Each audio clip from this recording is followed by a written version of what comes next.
theft, fraud, and the loss of voice among students. The article Theft, Fraud, and the Loss of Voice is devoted to the problem of plagiarism among students and describes its various manifestations.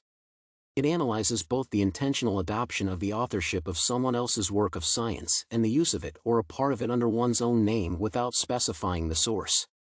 Basically, students paraphrase other people's papers in their research work. Today, when much attention is paid to copyright issues, the verbatim presentation of someone else's text is extremely rare. At the same time, plagiarism in the article is interpreted not only as a violation of copyright, the author also puts forward hypotheses about why students resort to this or that kind of plagiarism. The topic familiar to me was the ranking of types of plagiarism. I knew that currently, there is a large number of officially punishable intentional plagiarism. Since plagiarism is constantly developing, new and more sophisticated forms of it naturally arise. However, I was unaware that unintended and veiled forms of borrowing authorship are also considered. The difficulty for the teacher is that it is not always easy to distinguish these forms from each other. Sometimes it is practically impossible. I developed my familiarity with the topics in the process of writing my academic papers. In my case, plagiarism was unintentional. As a rule, when checking for plagiarism, fragments of my text accidentally coincided with someone else's, even though it happened not because I copied someone's text. I think it is mostly connected with the fact that when researching a certain topic, I often came across similar formulations and unconsciously memorized them. Therefore, my natural and logical conclusions as a result of the study of previously published works looked like plagiarism.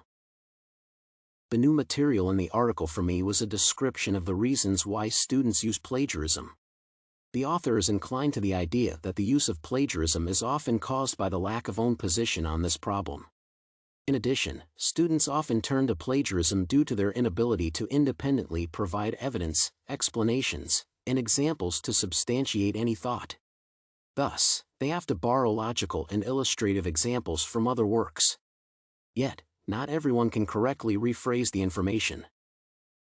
My initial reaction to the author's viewpoints was to disagree, since in most cases, the use of plagiarism is not caused by the inability to argue one's position or formulate it.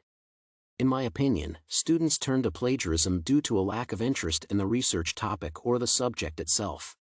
Unfortunately, universities have rather rigid curricula with a certain list of subjects, many of which students will never even need. However, it is still necessary to write papers on them. That causes an unwillingness to spend time that can be devoted to really important subjects on something that, in the student's opinion, has little value. Although I do not agree with all the positions of the author, the article still turned out to be useful for me. I have learned that relying on other people's work and presenting a new understanding of them does not bear a negative association. The use of the thoughts of other researchers with a link to the original source, on the contrary, has a beneficial effect on the formation of a scientific viewpoint. Hence, reading this article will help me avoid non-obvious types of plagiarism in future academic work.